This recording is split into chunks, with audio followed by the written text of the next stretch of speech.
நல தமயந்தி கதை ஒரு மகாபாரத கிளைக்கதையாகும். தமிழில் முகிலேந்தி புலவர்கள் அவர்கள் கதை நலவென்பாக இயற்றியுள்ளார். இந்த நல தமயந்தி கதையை கேட்பவர்களுக்கு சனி பகவானின் பாதிப்பு குறையும். அப்படிப்பட்ட நம்பிக்கை ஒன்று உண்டு. அப்படிப்பட்ட இந்த கதையை நாமும் இன்று கேட்கலாமா? கதை தொடங்குகிறது. மகாபாரத வனவருவத்தில் நலத்தமயந்தின் முற்பிறவியோடு ஆரம்பிக்கிறது இந்த கதை. முனிவர் ஒருவர் பாண்டவர்களின் மூத்தவரான தர்மருக்கு இந்த கதையை எடுத்து சொல்ல அவர் அதை கேட்கலாகிறார். நலத்தமயந்தின் முற்பிறவி கதை. ஒரு அடர்ந்த காட்டில் இருந்த குகை ஒன்றில் வேட்டுவ தம்பதியர் வசித்து வந்தார்கள். அந்த வேடனின் பெயர் ஆகுகன், அவருடைய மனைவியின் பெயர் ஆகுகி. அவர்கள் இருவரும் பரஸ்பரம் அன்பும் காதலும் நிறைந்த தம்பதியர். ஒரு நாள் அவர்கள் வாழ்ந்த அந்த காட்டுப்பகுதிக்கு முனிவர் ஒருவர் வருகை தந்தார்.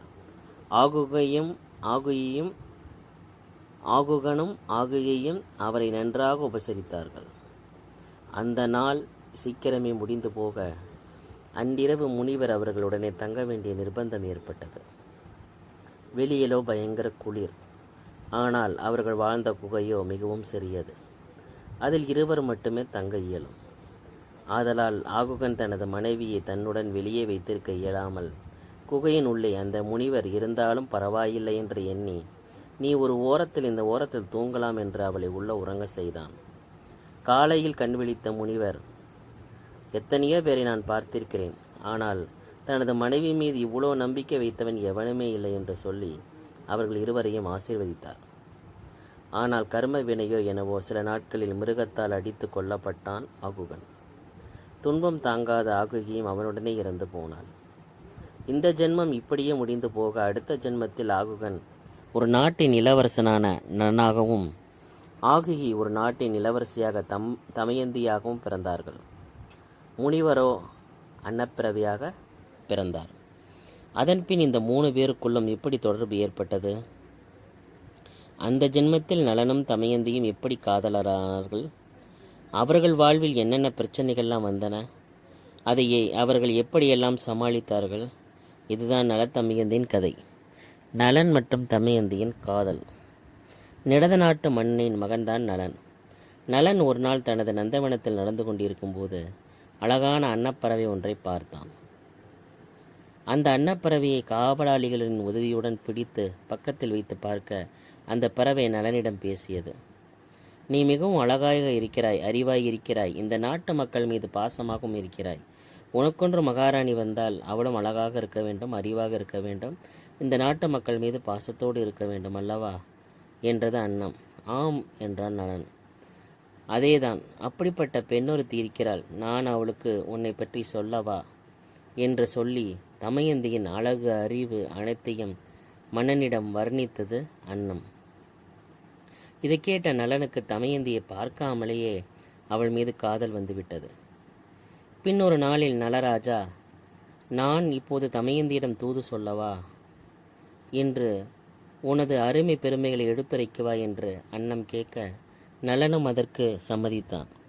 உடனேயே பறந்து சென்று தனிமையில் இருந்த தமயந்தியை சந்தித்தது அன்னம். நலனின் அருமை பெருமைகளை ஒரு பாடலாக பாடியது. இதனால் தமயந்திக்கு நலன் மீது காதல் வந்தது. இப்படி இந்த அன்னத்தின் மூலம் நலனும் தமயந்தி ஒருவரை ஒருவர் பார்க்காமலேயே காதலை பரிமாறிக்கொண்டார்கள். தமயந்தியின் சுயவரம். இவையெல்லாம் தமயந்தியின் தந்தைக்கு தெரியாதில்லையா? அதனால் ஒரு நாள் அவளது தந்தையான பீமன் அவளுக்கு சுயவரம் நடத்த ஏற்பாடு செய்தார். அந்த சுயவரத்திற்கு பல நாட்டு அரசர்களும் இளவரசர்களும் அவர்களோடு போட்டி போட்டுக்கொண்ட தேவர்களும் கலந்து கொள்ள வந்தார்கள். அதில் சில தேவர்களுக்கு தமயந்திக்கும் நலனுக்கும் மத்தியில் உள்ள காதல் தெரிய வர அவர்கள் எல்லோரும் நலனுடைய உருவத்திலேயே மாறி மாறி வந்தார்கள். அதில் சனி பகவானும் ஒருவர்.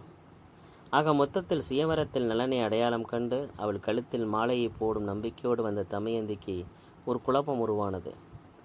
அந்த இடத்தில் கிட்டத்தட்ட 6 பேர் அன்னப்பறவை வர்ணித்த நலனைப் போலவே இருந்தார்கள். அதில் உண்மையான நலன் யாரென்று யோசித்து பார்க்கும்போது, தேவர்கள் என்பவர்கள் உருவம் வாரம் அல்லவர்கள், ஆனால் மனித உருவுக்கு மாறினாலும் அவர்களது கண்ணிமைகள் மட்டும் இமையாது என்று அவளது ஆசிரியர்கள் சொன்னது அவளுக்கு ஞாபகத்துக்கு வந்தது. இதன் மூலம் நலனை கண்டுபிடித்து அவளுக்கு மாலையிட்டாள் தமயந்தி. அவர்களது திருமணமும் இனிதாக நடந்து முடிந்தது. சனி பகவானின் கோபம். இந்த திருமணத்திற்கு பின் நலன் தமயந்தியோடு தனது நாடான நிடத நாட்டுக்கு வர சுயவரத்திற்கு வந்து ஏமாந்து போன அத்தனை தேவர்களுக்கும் கோபம் கொப்புளித்தது. சனி பகவானுக்கு கோபம் கொஞ்சம் அதிகமே. ஆதலால் அவர் நலனை துன்பப்படுத்துவதற்கான ஒரு சந்தர்ப்பத்தை எதிர்பார்த்து காத்து கொண்டிருந்தார். இப்படி இருக்க நலனது தந்தை நலனுக்கு பட்டாபிஷேகம் செய்து அவனை மகாராஜாவாக அறிவித்தார். நலனும் செங்கோல் செலுத்தி ஆட்சியை தொடங்கினான். நல்ல மன்னன் என்று பெயர் வாங்கினான். இத்தோடு நலதமயந்தின் இல்லற வாழ்க்கையும் இனிதே நடக்க அதன் பயனாக அவர்களுக்கு 2 குழந்தைகள் பிறந்தார்கள். அவர்கள் இந்திரசேனன் என்று அழைக்கப்பட்டார்கள். இன்னொரு பக்கம் சனி பகவானோ நலனை தீண்டத்தக்கது ஒரு சந்தர்ப்பத்தை எதிர்பார்த்து காத்து கொண்டிருந்தார். சனி பகவானுக்கு என்ற ஒரு நியதி உண்டு. அவர் தனது கடமையிலிருந்து தவறாத ஒரு மனிதனை பிடிக்க மாட்டார். இப்படி இருக்க கடமையில் தவறாத நலனை பிடிக்க முடியாதளவா? ஆகவேதான் தாமதம். இந்த நிலையில் ஒரு நாள் கோயிலுக்கு சென்ற நலன் தனது கால்களை சரியாக கழுவாமல் விட, இவ்வளவு பெரிய மன்னனுக்கு காலை கூட ஒழுங்காக கழுவ தெரியாதா? அப்படி என்ன அவசர புத்தி? நாட்டு மக்களை நீதிநெறி வலுவாமல் ஆட்சி விடுமா என்ன என்று சொல்லி கால் கழுவாமல் போனதால் கால் வழியாக நலனை பிடித்து கொண்டார் சனி பகவான். நலனின் வீழ்ச்சி. எல்லோருடைய வீழ்ச்சிக்கு பின்னும் நேரம் காலம் என்பதை விட அவர்களிடையே இருக்கும் கெட்ட பழக்கமே காரணமாக இருக்கும். நல்ல நேரம் இருக்கும் வரைக்கும் அந்த கெட்ட பழக்கம் துன்பத்தை தருவதில்லை. ஆனால் கெட்ட நேரம் வரும்போது அந்த கெட்ட பழக்கமே வீழ்ச்சிக்கு காரணமாகிறது. அது மாதிரி நலனுக்கு ஒரு கெட்ட பழக்கமும் இருந்தது. அதுதான் சூதாடும் பழக்கம்.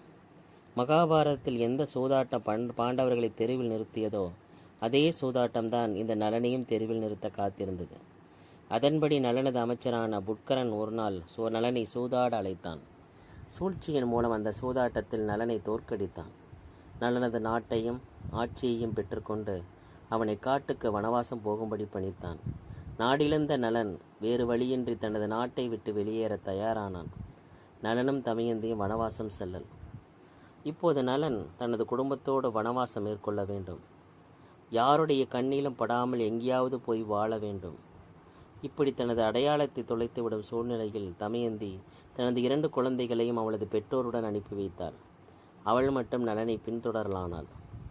இப்படி காட்டுக்குள் சென்ற நலனும் தமயந்தியும் அங்கு பெரும்பாடுபட்டனர்.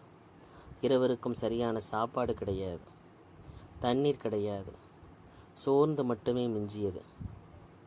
இந்நிலையில் ஒரு நாள் மயங்கியே விழுந்தாள் தமயந்தி. இதை பார்த்த நலன் அவளை அவனது தந்தையான வீமனின் நாட்டுக்கு செல்லும்படி அறிவுறுத்தினான். அவள் அதற்கு மறுப்பு தெரிவித்தாள். துன்பத்தில் அவனை பிரியேன் என்றாள். இதனால் வருத்தமுற்ற நலன் ஒரு நாள் தமயந்தி நல்ல ஆழ்ந்த தூக்கத்தில் இருக்கும்போது அவளை விட்டு நீங்கி தான் மட்டும் நடந்தான்.